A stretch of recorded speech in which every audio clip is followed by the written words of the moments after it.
naye nkujjukiza Airtel internet gifune. Njala kwebaza mwena abakubira Joseph Katende mukubireko kufunire internet aginstalling ewuwo ku ddwaliro ku office agenda kuyambako kugiteeka ku ssomero abaana b'amasomero mu holiday eno muteekemu internet mukube ebisenge kati essaawa zino abaana bagenda okudda nga tugenda mu third term already tuli worried ku baana ba senior 4 ne senior 4 mwaka guno ebigezo bagenda okutula nabyeka abantu bagamba bagenda kugwa n'enkoona zinywe kubanga curriculum we gusoso gisoma bamu tebamanyi ekola etya so mbatereyo internet basobola okwongera okukola research.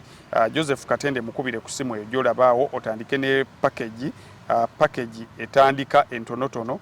Katende ali ku 070M 55 10 19 mukubireko akutereyo internet etandikira ku mitwalo 13 otekako computer zonna n'abantu bonna n'obateekako bw'otusasula leero ng'ennaku z'omwezi 19 oddamu kusasula ng'ennaku z'omwezi 19. Nana Herbal mouthwash mufuna okuva ku drug shop yonna ekuli okumpi oba pharmacy.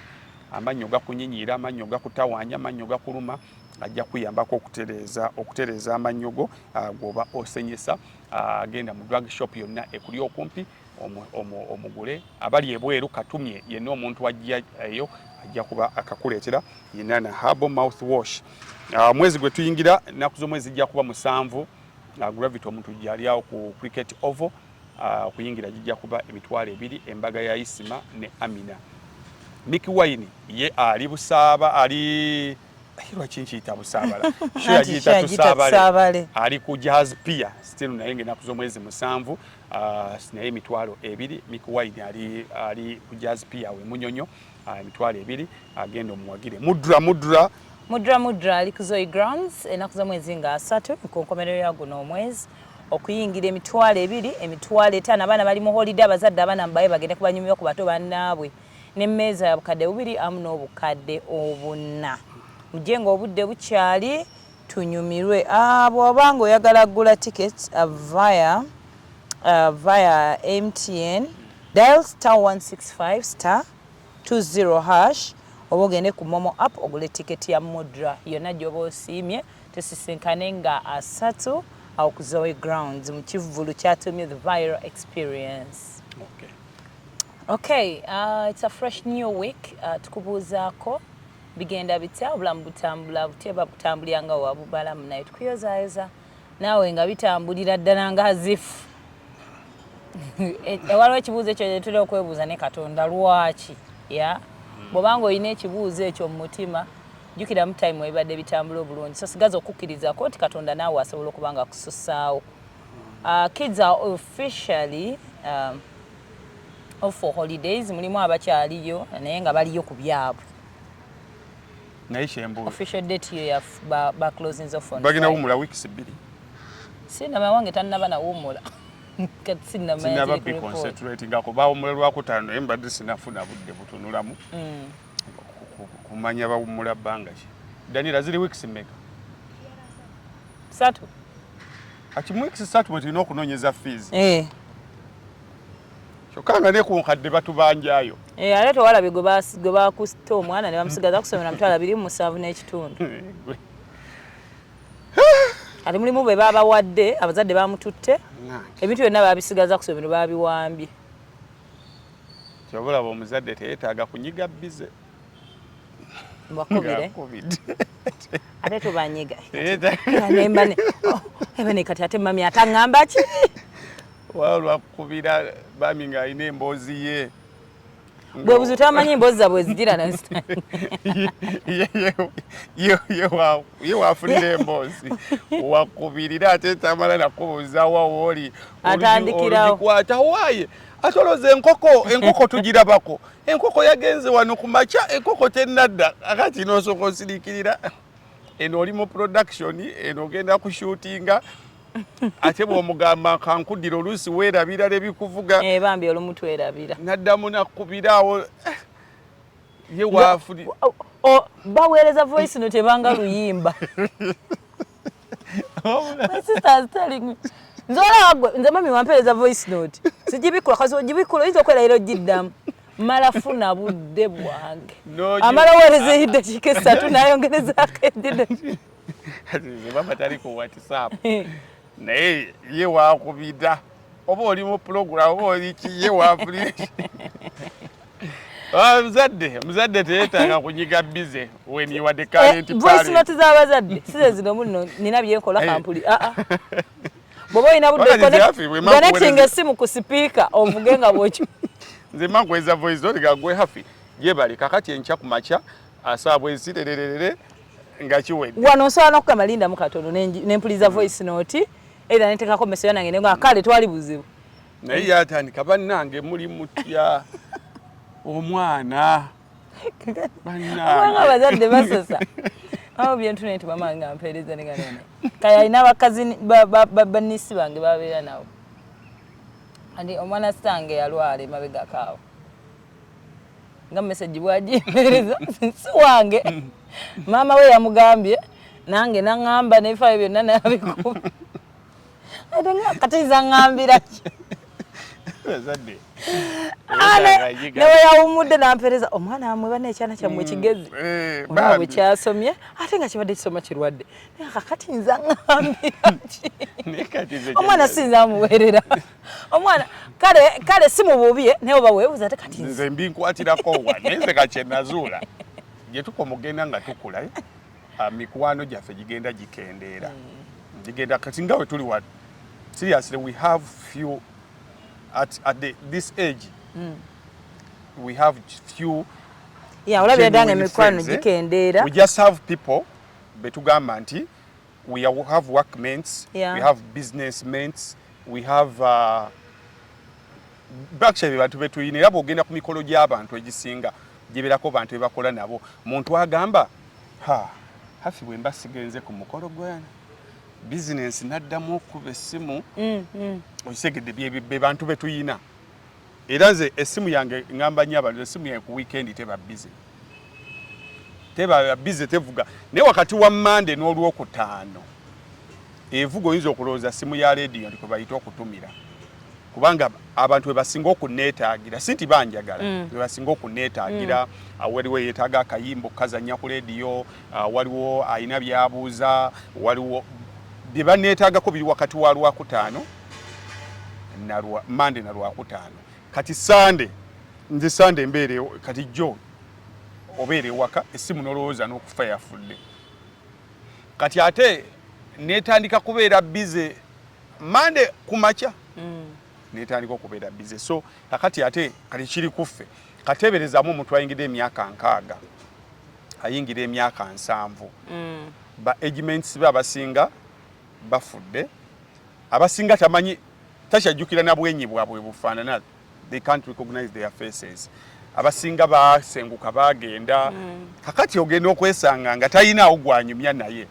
nga baliwo nga bakyaliibe gap between ye ne bakyaliibe bwabe wa myaka 7 gap eriwo ya myaka 6 bakyali bali myaka 10 8 6 bwe buboyi bwe bubeeraawo obuzzukulu oluusi bwe abazzukulu kwate mukyababawa nakufunayo obwana ku kyalaawo kati lwogendawo n'obusangawo kati nogwe n'oyomba maye maama okombooza Grace yali angamba kane maama nga aleeta n'otwalayo omwana kati Grace nga atteyo muwalawe aba akyagula omuntu mu supermarket najjukira era bagenda bulya mu lunaku n'ayongera kunaga maama kati yaleeta maama ate yaleeta be babboyi be babeera nabo kakati bw'ovamu abo babboyi be abatono bayinawo eri nabo ate balina ebizibu byabwe oba baganda be nabo bali busy balina sukaali abaluma simanya biki kati olwebeesanga baba mu bintu bya nnaku kakati bw'abeera awo kati gwe gwalinawo nga kyaliiwe asobola okutegeera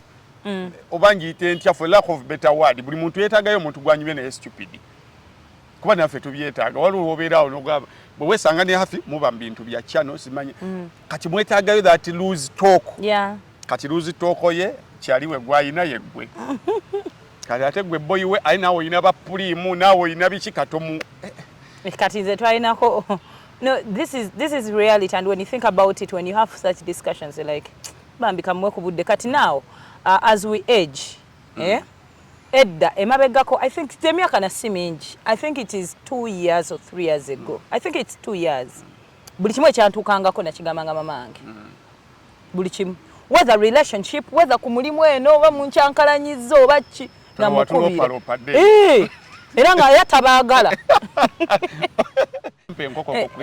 omuzadde awalanirawo mami gundi yankoze bwati ne bwaba tamulabangako ana ekyana kimazeko omwana wange emirembe biki kiriyo bakola nakyo relationships and all that kati I have grown to understand nti omuzadde bw'omugamba ebintu most especially ebya relationship akyawa omuntu oyo bwaba boyfriend ogolopayo because you need someone to talk to kumbe yali bitwala person omukyayi just omubulirako obuulizi kyowayi munne leero bambogoledde leero olinga asoka sheeka abanga abugoledde kyaliwe kati bayigo bakyawa then also judgments zaabwe olumu abazadde they're not actually judging you but they're not going to tell you what you want to hear as a person abazadde baffe sijejina emikwano gyaffe egyotusanyusa yagenda kubuli ekitunga bwe kiri kati nakula neŋŋamba kati one nasooka nendowooza my mom is just judging mitayagala kuwuliriza nze kyemugamba kumbe olumu oli mu nsobi yagenda kubuli ekitufu ng'ekiteekeddwa then n'ekirala nkuza okumanya nti ebintu bino bimuluma tali muzadde atayagala mwana we kubeera happy wona omugamba ate nno ne gundi gwe nali nkugambye twali tutandise ate tetwayawukanye asiba ngamba bannange yo wange alitereera ddi ate biki kati nakula ne maya bambi bibaluma kati lumu twali tulina argument ne mugamba zekyala sikyakubulira bintu byange ani gwogenda obbibulira omanyi bameka abagala obbibulira bazadde babwe nga tebaliiwo mama munange ombuulirangako nenamala kati luliwe nagenda ne mugamba anti nze bamanyi bikulumya omutima kati mbasaagala byevirako abazadde ofuna pressure abazadde tebalina kumanya buli kimu kyetuyitamu kale nkutegeera neera ombuuliranga kyoba mu relationship olunaku lwosalawo to open up to your parents manya nti the worst has come to the west nti be bantu boolina okusembayo okugamba nti kino nakino kyabadde kunnyonnyole ku mwami wange kuba bwe bali mu kyawo naddala ate ng'omuyinamu omwana muyinamu abaana kabeere musajja lwonnyonnyola maama wo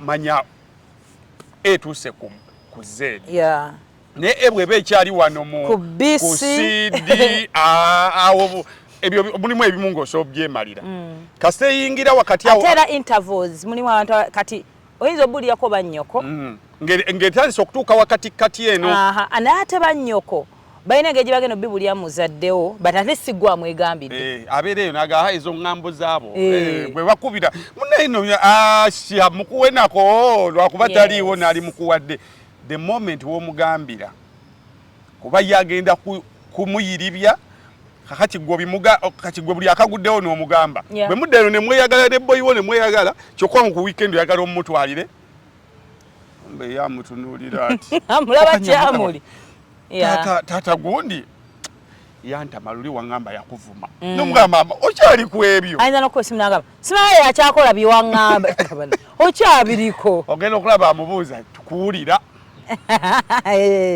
okuwulira byemukola ebyo naye musobola okukwatagana gabannaodda maama okukwatagana kuki bambi so eventually kati nga yongayo nti edda namubuuliranga buli kimu kati nalinnya kukyawa kati bambi space eyo ebeerawo eri gapu eyo oba ogifiringa so bambi mubakubireko mugumiikirize ebiboozi byabwe olumu olabira dda tebina ebikwatirako but yemu ebyo balinawo n'ekirala kyenzudde bataata ate bo mubalowooleze kuba ate bo kati bamama ate bo bakola ekyo kyetugambye kati bo bataata tebakikola mama ye agezaako taata ye abeerayo eyo n'asirika kuba jjukira mentalite yaffe bataata tumanyi nti abaana bamama bawe babatwala kati oluusi obeera bubeezi bize olwokuba mama bo mama akubeerako kati n'obanga mwogera frequently kati taata ye abeera eyo mu bwataata bwe n'agamba waaye bwe baneyagala banajja kati ogenda okulaba ng'ovuza omwezi toyogeranko na taata naye era on a serious note nina omuntu gwe nalimbuuza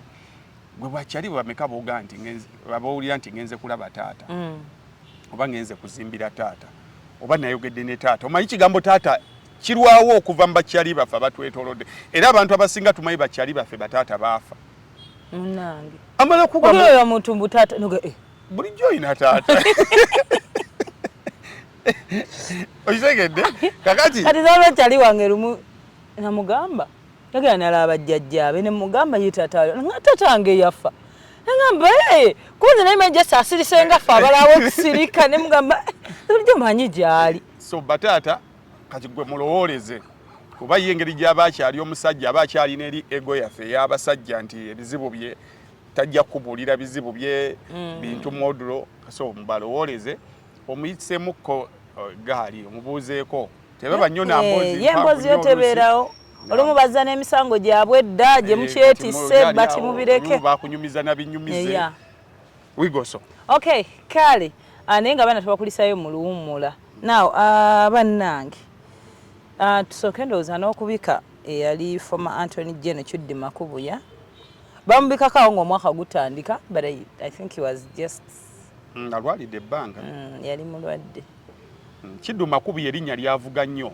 kuba yali mbaka wa parliament wakati kamu south yali Attorney General yaliko minister wa education and sports yaliko minister wa general duties guno naguli actually minister oba ya education ye mugobya ebiseera ebyo Saida Bumba yali minister wa finance ono nga minister wa yali minister wa kibannange yali minister wa ki kati by then Kiddi Makubuya yali minister wa kibannange kakati basajja balaba afuna bino ebintu by'obutale obutale bufuuka obutale bamugamba obutale tojja budevelopinga nga basuubuzi beekalakaasizza kakati beekalakaasa ne basaba bamuliyirire mu kumuliyirira Kiddi Makubuya resigns I think we bajja okumpa ekifo ekituufu yali BBC kuba story ekyo kyasinga okunnuma omaye ebintu ebinnuma buli batukubako story ebweru w'eggwanga ndabira ddala nga ekifaananyi kyaffe kakati Saida Bumba yali minister of finance Kiddi Makubuya nga ye Attorney General kakati Attorney General olusi w'amateeka mu saidi ya gavumenti n'okuwabula n'ebiringa ebyo kakati abasajja balaba bamujjako obutale waliwo obutale bwe yali atwalawo ne bagamba yabutwala sima bumenyi bw'amateeka n'ebiringa ebyo kakati ne bamuliyirira obukadde nkaago obwa ddoola nga buli mu bumenyi bw'amateeka bwe batandika obinoonyerezaako ne bagamba nti president yatulagira tumuwe ssente ezo ko president ani nze Museveni yali Museveni era ebiseera ebyo nyampuliyeko ku kipya ani inze munne mulete ku bbaluwa omutanyizo gansi yali president munnange it has always been buli ngamba president it has always been yagayi mmye tekijja kusoboka sikulwiseeyo nga bagamba ate waliwo ekyokukola tulizayidinge.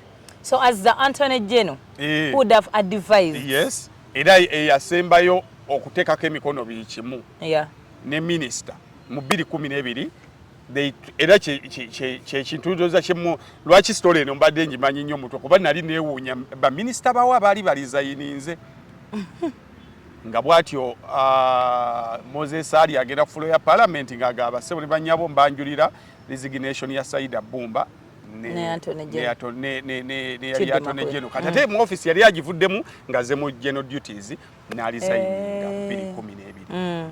So that's the honorable thing kyenagamba mu Uganda muno ng'abantu beegayiridde bantu munnange mukoze ensobi napo mulizayininga empepepe salwalidde ebbanga mukyagondaku olwaliro bamubise avudde mu bulamu bw'ensi eno at 75 yali yasoma nnyo mateeka biki byonna be bamu kubayambako okudraftinga constitution ya 95 but bwatyo mukama bwamujjuludde but buli muntu lwafa it is a lesson to us abakyali abalamu nti anything can happen n'ensi netugirekawo tukyogera nnyo ne tugamba nti teriyo nannyini nsi.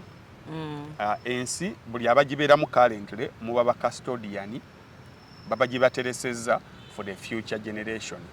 Kakati buli omu agenda waliwo family emu batandika okutunda ettaka ly'ekijja zaali acres 30. Kati bataata ne bateesa batunde ettaka eryo mbu bafune gye bagula ewalala mukyalo ewalako. Kani bagenda abatundako eka ne bakikolera nebbanga ne giwera emyaka nga 15. Kati ne batandika ate bo bennyini okufa omu ku omu nga tebagulanga ttaka. Kakati batandika ate obbaziika mu buno eka obubiri obwakola ki obwasigalawo. Kati abaana baga kati bano batunda nga bagaba bagenda kusengula ebijja babeeko gye babitwala ne sente baalyandye beeyagala bweyagazi buli yatunda buli batunda abasooka kugabana tunagula ku eka eddako ne batunda eyo ne bagitunda ne bagabana bwe tunatunda ziri 3 eziddako nga tugula gye tugendawo ng'essatu bazitunda aga twaliguze kati naye ate nze ninamu akabanja alererere nga bagabana tujja kati basigazaawo 2 tebagulanga kyokka abaatunda kati wasigaddewo omu. Kati abaana tebalina wakuziikibwa kitegeeza buli mwana solution gy'alina kwetandikira kijja kye. So buli ali bw'oli anytime from now osobola okugenda but the country will stay behind. It will. Yeah. Kale omwoyo gw'omugezi mukama agulamuze kisa. Olunaku olwaleero FDC Katonga ngekuseseza anti nano okulwa ku kyaddondo kuno olaba ebinene waliwo kasita owulira omuntu ng'agamba alina ebisumuluzo by'emmotoka alina ebisumuluzo bya benzi yange kitegeeza alina emmotoka ki nyingi azaawula n'amannya wanaabuza ani alina ebisumuluzo by'emmotoka bayinza omuleetera kawundo bayinza omuleetera naye singa oli agamba nga taata ani alina ebisumuluzo by'emmotoka kitegeeza ineegi. Akati kasita owulira nga FDC Katonga like kisesa noga kale twabeerako dyawo ne tulowooza nti FDC eribeerawo tugamba nti FDC gindi genda maaso. Olunaku olwaleero bagenda kuba batwanjulira erinnya eppya ery'ekibiina. I think they're tired of FDC Katonga and FDC Najja. So baagala bayawukane n'ekigambo FDC. Kyokka ekikwasa ennaku mubaawukana n'ekigambo FDC ne Besigye mwali. I know. Ne Ssemujju Nganda mwali. Bwaswabiriggwa mwali. Mubabaawula n'ekigambo ekyo Nandala Mafaabi mwali. Poa Patrick Amuriat mwali. Nti Nandala ne Poa bali mu kwawula Besigye n'ekigambo FDC. Equation ani yali agirowoozezzaako.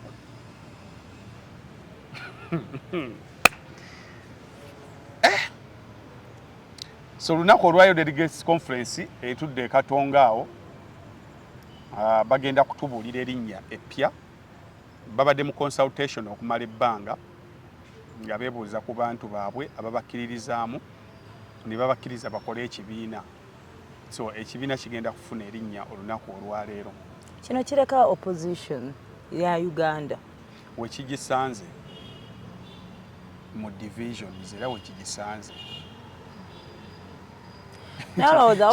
kigisanze mu njawukana just kino nga bw'ogamba nti because with the FDC Najja and FDC Katonga hopes zibadde weziri ezokukola ki ez'okuddingana ate zisobola era gwe obadde ozirina nenze kasita namanya ekyabaawula nemanya tewali hopes. Ki ekyabaawula? Sente ezaavaawa olutalo bwe lubaamu Museveni in the middle taata w'abaana hopes z'okuddingana zizibaawo okulaba nga luli genuine.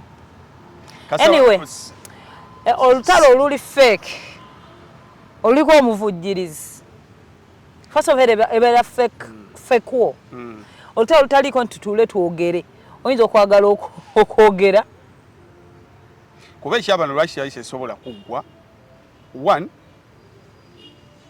kyali kyetaagamu to own up ensobi gy'ogamba nti waliwo ssente ezajja okuva mu NRM kakati ng'okutuula okukkaanya kiringa bw'ogamba nti Hafi twesimbyewo ani agenda okukiikirira Lubaga kwefu avuganya ne Hafi ne tugenda mu kkooti nti Hafi talina mpapula senior 6 tagirina yakoma mu P7 kati omuntu abaga nti mutuule mwogere kuki ndi mutuule mukkaanye kwefu tuulo okkaanye ne Hafi omulekere ekifo my concern nti Hafi teyasoma kati kituyina bwe tukiteesaako kugamba nti kakati bwe tutuula twogere empapula tuzifoojinge kakati kino kyali nti oli bali baleeta ssente so okutuula kwali kugamba nti gwe jangu obulire abantu bane twafuna ssente okuva ewa Museveni tusaba kubeetondera bali ba anko ekyo kiba tekijja kusoboka so kakati kino bwe kyagisanze nti FDC yagwa mu katego ka divide and rule akali ebibiina byonna their candidates ebyo opposition byonna they are candidates of the same situation lwansonga obwavu ye baseline kwe tutambulira era gamba nnyo omuntu bwolaba omuntu aludde ku opposition genuine ne bwamalayo emyaka ebiri mugambe nti igwe olaba abaana boogeramu boogezi bintu byabwe just kwogeramu boogezi wano ku social media oli n'ayogeramu n'akunkumula ennyenje internet neeyambuka nga bwekkirira ogenda okuddamu muwuliza yagamba kwefu mwe mukyaluddewo kino ekintu mwogere tulabaana ali basasula mwefula nti mwogere kino ekintu mwe muluddewo bulengera nemba waliwo yaŋŋaayira nembalabawo mwe ne Hafi nga twogeza obwavu neŋŋamba abo essaawa yonna n'omugamba ffe nno weetuli n'agamba naffe bwetyo bwe twali naye kwefu obwavu buluma gwe akakamoloka kweyagala okuvuga n'omugamba akamoloka si kenjagala gwe wosula weyagala okusula n'omugamba si wenjagala naga kakati nze just ate kati fe video zaffe nina ekintu kyenneewuunya abantu be tuzikola ate se basinga oziraba video zaffe zitambula waggulu eyo waggulu waliwo email emu gye nagwako osimayo bannakikunyumiza mukuwandiikire wano yali kafulu mu kutambuza video zaffe azaagala oyo azaga atulaba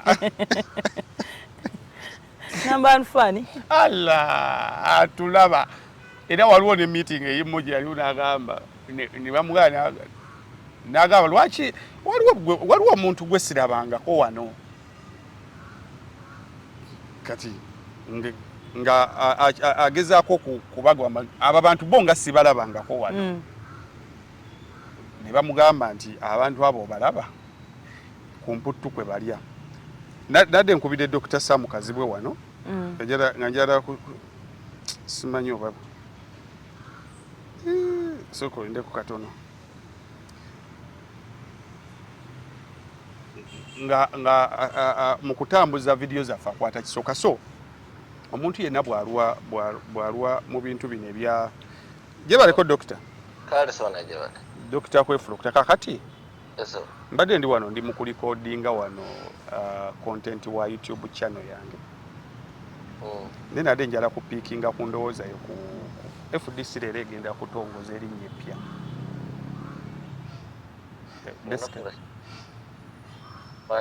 basically kiringa kibiina kipya bakoze consultation for some good time naye leero lwe bagenda otuwa erinnya eppya ery'ekibiina kye bagenda okutondawo nadde njala kupiikinga ndowooza at least abantu bagiwulireko from here endowooza yo ku linnya ery'eppya issue really erinnya pya erinnya then ne opposition kati ekifaananyi kikati ekiriwo and the future of opposition given kati ekitufunye ekibiina ekirala alibanga pesa pierize impact yakyo eriki to the opposition of Uganda.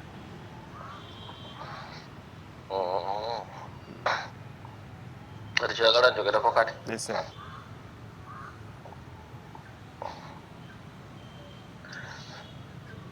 ekimbiranye FDC nga kyogerako dda olunaku Dr. Kizza Besigye ne banne bwe bajja mu lwatu ne balangira oludda lwa Muriyaati okukima ssente okuva mu gavumenti era nakozesa ekigambo crossing the Rubicon nti FDC yali emaze okusala Rubicon nga tegenda kudda mabega genda kwabuluzibwamu era kiri mu giraasi kibadde mu giraasi okuva olwo okutuusa olwaleero nti FDC yafuna ebiwayi bibiri. Ekisooka oluvannyuma lw'ekyo okujja mu lwatu wali tosobola kuddamu kubatabaganya kuba ekyo baali bakikoze okuva mu kalulu ka 2021 bwe bagamba nti ssente ezo lwe zajja ne bagezaako okutuula ne bagezaako okunoonya abatabaganya ne bagaana so bagenda okukireeta mu lwatu nga okukkaanya kulemye ng'ekiddako kwabuluzibwamu. Kyenayogerera mu kiseera ekyo nti sayidi y'e Katonga yali tesobola kusigaza linnya lya FDC bali nga be balina ssaabawandiisi w'ekibiina be balina pulezidenti w'ekibiina mu structure z'ebibiina by'obufuzi ebisinga obungi wano mu Uganda obuyinza baabuteeka nnyo mu ofiisi ezo mu bibiina ebisinga byonna nti obuyinza baabuteeka nnyo mu ofiisi ya ssaabawandiisi obuyinza baabuteeka nnyo mu ofiisi ya pulezidenti era z'entalo zewalaba ne mu DP nti abadde bagezaako okulwana okusika ekibiina ku Nobert Mao n'okutuusa kati kibalemye era tebasobola kukimuggyako. So ekkubo lyokka FDC Katonga lyalina kunoonya kkubo ddala either kwegatta ku kibiina kirala oba kuwandiisa kibiina kipya naye nga bwe tukimanyi nti kakati okuwandiisa ekibiina ekipya si kyangu. Ekimu ku byo ebiyinza obbanguyira kuba ofuna kibiina kye boogeraganya nakyo ne bayingira ekyo ne batereezaamu katono mu linnya ng'aba NUP bwe baakola. N'olwekyo bino byonna bibabaddeko ebyokutambula tulina okukkiriza nti ebyo byabufuzi. Ogenda okuleeta ekintu ekipya nga waliwo ebbugumu nga waliwo n'embeera eraga nti mwe temutudde butuuze eno waggulu ne musalirawo abalala niyo okutambula kwonna era n'amaloboozi obaddogala yonna gye bayita nga ekyayogerwa mu ntandikwa n'eri gye bagenda kyekyogerwa. So ekigenda okubaawo kati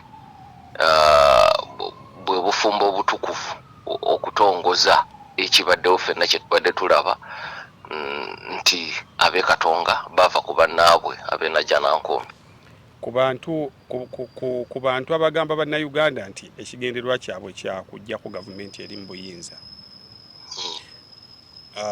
opposition bonna bw'ogenda mu DP bw'ogenda mu UPC bw'ogenda mu FDC yemboozi kye batambuza kino kyongerako ettaffaali ku kiruubirirwa ky'ebibiina okujja ku gavumenti eri mu buyinza nti nawe bafuna play omupya do ba players bakadde naye ekibiina kipya okusoomoozebwa tewali muzannyi mupya gwe tulaba mu FDC Katonga naye ekibiina kiba kipya ekibiina kipya naye abazannyi be bamu kiringa bwolaba ebibeerawo mu Kenya nti leero n'obeera ne ODM leero n'obeera ne Kodi luli n'obeera ne NASA naye nga wonna wonna Odinga yakulembera era ogenda kutunula ng'obululu busigala bwe bumu buvudde Nyanza buvudde Mombasa buvudde Kakamega buvudde Busia.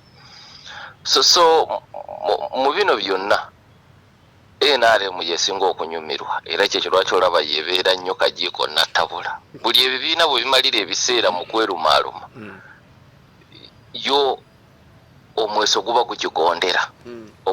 gukigondera kugamba ekyandibadde kisinga okugasa opposition kwe kukolera awamu kwe kukolera awamu nti opposition erina okumanya nti endaba y'ebintu tesobola kufaanagana nga muli mu struggle naye si buli lweyawukana n'omuntu mu ndaba y'ebintu nti oyo aba afuuse mulabewo ebibiina byetulabye ANC bibadde ne formation ez'enjawulo Mandela yali akulira youth wing naye ng'alina obutakanya bungi n'omukulembeze w'ekibiina Albert Lithuri naye Mandela teyagoba mu kibiina kya ANC Mandela ne mu kutondawo Umukonto wesiziwe omukulembeze w'ekibiina kya ANC yali awagira naye nga Mandela akuyeze bulungi mu lukiiko olufuzi olwa ANC ekiteeso ne kiyita n'atondawo Umukonto wesiziwe mu nkaaga mugumu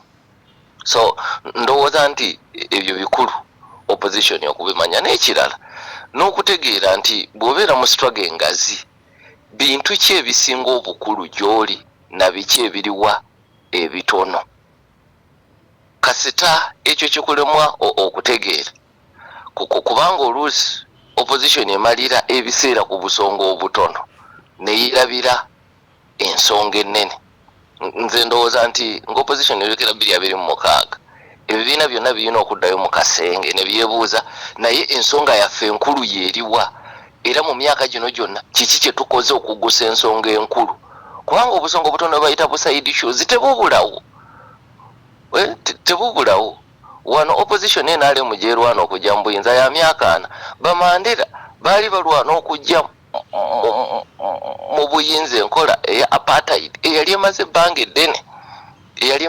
eddene so buli lwobeera ng'olina ekinene kyogoba naye ate nokkiriza ebitono okwekiikamu okusomooza kuba kunene so amagezi balina okwegatta naye basobola okwegatta ne bafunayo ekibiina kimu tekitegeeza kubeera na kibiina kimu okukolagana tekitegeeza kubeera na kibiina kimu in fact eyo si ye ndowooza yange nti okwegatta tekitegeeza kibiina kimu musobola okubeera n'ekirooto nga kyekimu omuzungu kyayita vision naye amakubo agabatuusaayo go gasobola okuba ag'enjawulo nja kuwa ekyokulabirako nti mu ggwanga erya Kenya ozobeera n'emikago ne buli mukago gubeeramu ebibiina biyitirivu ebibiina ebyo tebisaanawo so okukolera awamu tekitegeeza kusaanyawo bibiina byammwe kubanga ebibiina by'obufuzi ebingi nabyo birina omugaso gwabyo ono kyatasoosowaza omulala asobola okukisoosowaza naye tekibajjaako kumanya kigendererwa kyammwe ekikulu kale dokita kale so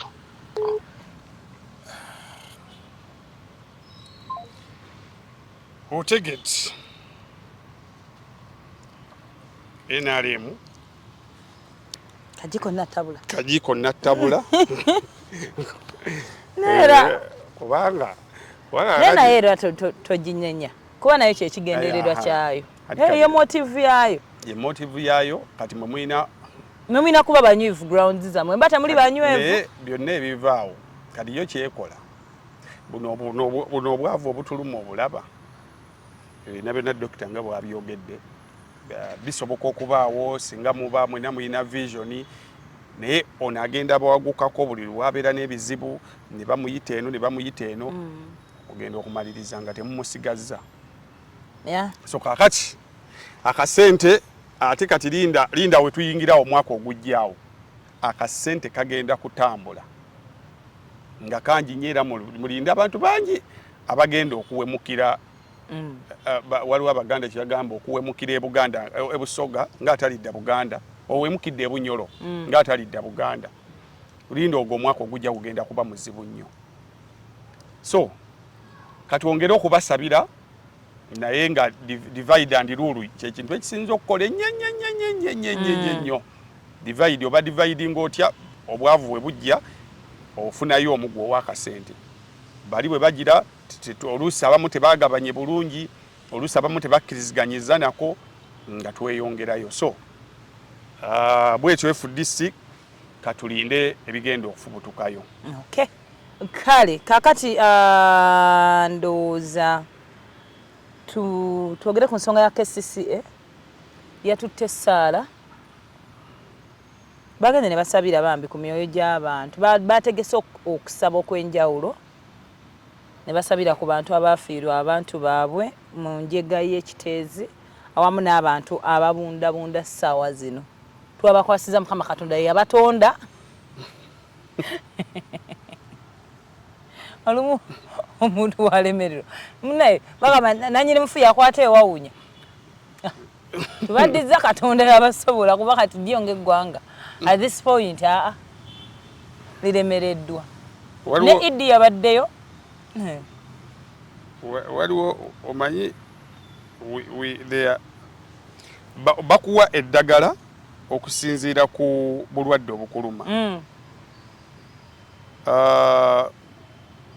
Bayibuli egamba si buli kintu tikivaawo na kusaba na kusiiba kyova Yesu bw'atuuka mu nyumba Yesu atuuka mu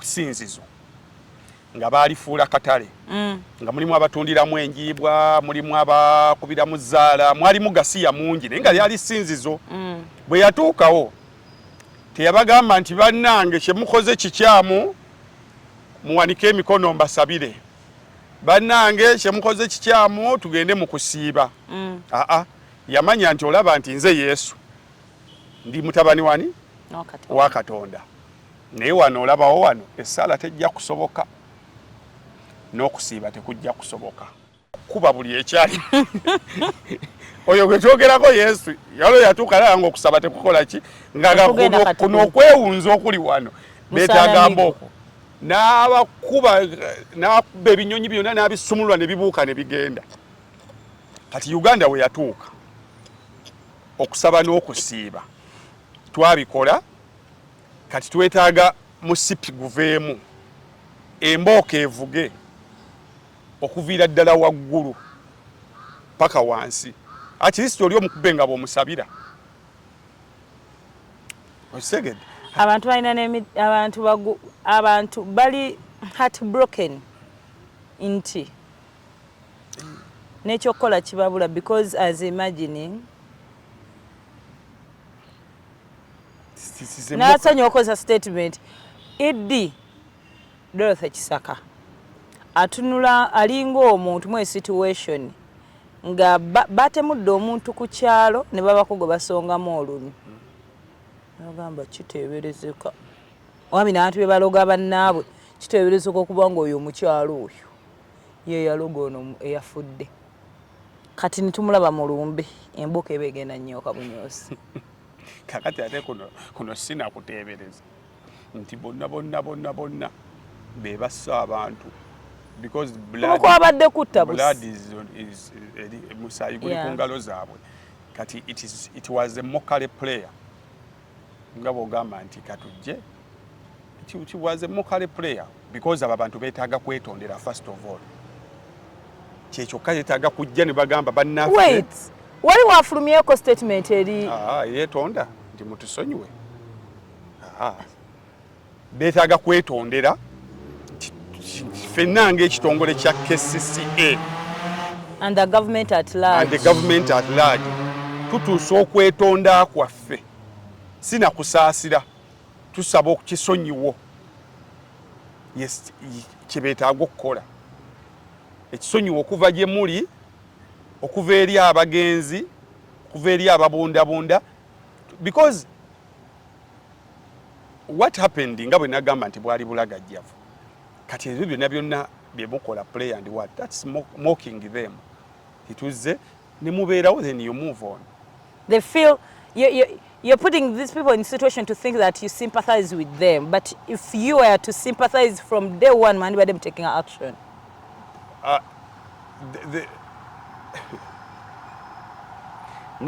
olunaku olwairo KCCA teyina weeyiwa kasasiro baba wennaku nnya enkumba ziweddeko leero balinze cabinet meeting etuule balabe kyekiddako sebbanga lyonna lye bamazeewo babadde tebalina alternative tebamanyi kiddako so kati balinze cabinet meeting etuule leero cabinet ebasalirewo tibane kati muyiwe wano kasasiro kati muyiwe wali so ffe ng'ogwaffe kwongera kusaasira bantu b'ekiteezi nakwebaza. Today is World Humanitarian Day. Kwebaza buli muntu afuddeyo n'atekinga response. Omaye amawanga mulimu amawanga agamu abakola ebintu ne weewuunya. Mbadde nsoma ku ambasada wa Bungereza mu Dublin. Yali zayinize ng'agamba eggwanga lyange terisobola kuba nga liguza Isirairi ebyokulwanyisa. Isirairi ku bintu byekola tekisoboka. Ye nga si ye yakikoze naye yalaba n'alizayininga. Naye omuntu alina direct responsibility. Kale oba tolizayinize, come out and say and own up. Tusaba because amazima weegali. Naye we are moving on. Life is moving on. Nga awatali bantu bakwetondera because abantu abo balaba esobola okuhiringa their emitima gyabwe singa bamanya nti at least there is someone. Omanyi hafi omuntu waliwo abantu abattibwa nalinga neebuuza omuntu yattiddwa lwaki omuntu alwana nnyo bamanyani yamusse. Ekyo nakyo kiyina engeri kiyambako okumanya nti gundi ye yamusse. Ate bwe baba bamukutte ne gumusinga n'olina kkiriza n'agaba naye then n'amubulira ensonga nti munaye ekyanzisisa omuntu wo kyali ABCDA. Ekyo kiyina engeri gye kihiringa musa abantu abo basobola okuwona emitima singa bamanya nti abakulembeze baabwe baoninze app. Kiki kyegambye ekyakiddu makubuya. Osobola beera ne mukwano gwo naye ng'alina ekintu kye yakola. Kabeera muzaddewo, kabeera ani. Mulaba cases ezo era kyobola nga abalamuzi ku nsi gye bali ne ba lawyers. Teriyo kintu kyosobola kuequatinga ku kufa. Naye lwaki kooti etuula is tuyite mu sessions zino nga buli side yeewozaako. Abantu abamu bagenda okuva mu kooti ng'omuntu waabwe yafiirwa sometimes nga bafunye satisfaction. Okimanyi? Naye nga omuntu we gwe batta naye n'avaayo ng'agamba bannange ekituufu kiri nti nno ono gwe batta yali mwannyinaze naye ne bwe yandibadde nze. Kyali kisusse. So it is somehow heals you. So tusaba. Anyway, Uganda kati mulimu ebintu byosaba nga just kubyogerako bwogezi. But we conclude as asking whoever is ayina obusobozi abantu abo ab'omu kiteezi bayambibweko buli ayina obusobozi mu mbeera zo yonna abantu abo bayambibweko somehow. Njala kwebaza kampuni ez'enjawulo Olotale, nalabyeko Starbex, nalabyeko MTN, nalabyeko kampuni ez'enjawulo nga ziwaddeyo. Thank you. Side ene entertainment tetunakiikirirwa nnyo. Naye walabako ku post abayimbi nga baposting about the Kiteezi issue. Mwaka tebagitegeera. Yinza okuba nze saali active. Walabako anyone. Biri political. Kubanga ayimbi baffe tebaagala bintu biri political. Ko we twali egundi mu America eyo ono mu Black Lives Matter ojijukira campaign. Muna abantu banga babiriko babipostinga. Oyo yani echovini omusirikale. Bamuje ne mukomera lya dalimu bamustabingidde abasibe. Amutwala mukomera eddala. I think over the weekend. Zai Black Lives Matter za postingibwa. Kiteezi Lives Matter. They are not blacks, they are Ugandans. Kwate mune mulimu okublaminga aba ministers, mulimu okublaminga ababaka, mulimu okublaminga abakulembeze ba KCCA, mulimu okublaminga government because yetwala KCCA, yetwala ministries zonna ezo. And you know abayimbi baffe tebagala bintu biri political. Tulinde ebirala ebitali mu kublaminga government banajja. Kwa kati febe tujja wano okuva le twatandika okwogera kino. That is a simple contribution. There is someone who alaba videos n'amanya the magnitude of what happened. N'asinzira ku ffe n'agenda. Tuyinza okuba ffe tuyinza obutagendayo olusi kamera olusi olina bye wateekayo n'ogamba ekyo kigende. Bwe ndifuna kyensoloozezza obusolooza ndikitwala mu kamera. N'ekino engeri gye kivudde mu nsawo yange kigende bugenzi. Naye kino ekyokupostingako nembaako kyenjogedde. Eddoboozi ne litambula. Someone was telling me hafi temwatuuka Kiteezi. Tonnatuuka Kiteezi. You cannot understand what really happened. Nalabayo ko Amelia Nambala. Nalaba ebifaananyi bye abantu ne bamuvuma n'omuvuma. contribution yawe bo basalawo kuvuma the rest yadde okupostinga n'ogaana naye omanyi banange ntaddeko wano ab'ebulaaya abanfollowing bamanye nti ekyagudde ewaffe si kirungi. But regardless, that's the entertainment industry we come from. Twamanyirwa kuweebwa. Omusajja ngamba nti entertainment abantu baweebwa nnyo okuva lwamala okuba oluyimba bamufuuwa bamugula bamuwa sponsorship nti abantu b'entertainment yangamba yali Haji mukwano gwe nanganze ndudde nnyo mbayimbi omuyimbi ye muntu asooka okujja okuziikirako n'akusaba amafuta mpaayo ku mafuta nga ze kuziikirako yangamba ye entertainment mwe gye mutambuliramu.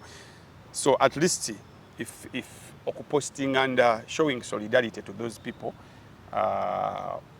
would have been tekimuba temubayiseeko nnyo baba bakyabalengera nga abantu awo kankubuulire just waliwo ekintu ekitono kye beetaaga comforts muntu genda bagamba nti it is okay. Abalala banaagendayo nga mubiyita byabufuzi abayina okugendayo abagendangayo banaatuukayo baga tugenzeeyo aga oyo anoonya bululu. So humanity ye challenge eriko humanitarian causes nti politics buli muntu abantu babirabamu byabufuzi oli bwotwalayo sukaali biki bungenze kugabayo musaayi singa Segirinya abadde mulamu singa yagenze dda nga baligambye nti oyo ali mu kunoonya bululu. Nali nyumiza ani ku wike Prime Minister Nabbanja yali ku NBS ne Zambali n'agamba nalabye ono omusajja yeekaabiza mu Parliament muwaddanku nnyingi mbu yeekaabizaawo n'akaba naye bwe yavuddeawo manyi bwe yagambye yagenze eri mu office nze abaana be bannyumiriza mbu yagenze mu office n'agamba mundaye bwenkaabye mulowooza kati akalulu sikayina. I was like Nabbanja I was so disappointed nga Nabbanja tuwatuuka ddi awo nawe enjege yegweyo tuuke esaawa muwaddanku nnyingi ze yatuuseeyo ng'owulira abantu bakuba emiranga tukuwe onale semo yangamba esikaveta yalyola omukyala nemufumita muno mbyenda ne bw'oba oli mulogo tubikuwa obinyumye nga waliwo ku siini naawe tulabe kyabatuuka eri ng'ali ku balkoni ng'ali mu kusaaga busaazi yagamba mbona anoonya kati ye challenge gye tuyina kyo yatuukayo n'agamba abantu njagala bagamba bw'oba ng'oli meters 2 oveewo kati kyo kigamba omuntu nga talina na kiddiri kikyo nga ye yeesekera bwesekezi. So Prime Minister that was below the belt statement towards abantu abafiirwa muwadda yennyini abantu nange it's not even about muwadda abanafuzi bamanyiro bavumaavuma naye abantu kati oyagala abantu bakkirize mu maziga ga muwadde oba tebagakkiririzaamu but they lost their people yali anoonya they lost their properties nti mwabataakaaba nga mwe mulina n'obuyinza obukola ku nsonga ezo temulina kye mwakola. So ebisigadde tulabagana olw'okusatu tulina ebivulu ebigenda mu maaso naye nkujjukiza Airtel internet gifune njala kwebaza mwena abakubira Joseph Katende mukubireko kufunira internet ya installing ewuwo ku ddwaliro ku office agenda kuyambako kugiteeka ku ssomero abaana b'amasomero mu holiday eno muteekemu internet mukube ebisenge kati essaawa zino abaana bagenda okudda nga tugenda mu third term already tuli worried ku baana ba senior 4 ne senior 4 mwaka guno ebigezo bagenda okutula nabyeka abantu bagamba bagenda kugwa n'enkoona zinywe kubanga curriculum we gusoso gisoma bamu tebamanyi ekola etya so mbatereyo internet basobola okwongera okukola research.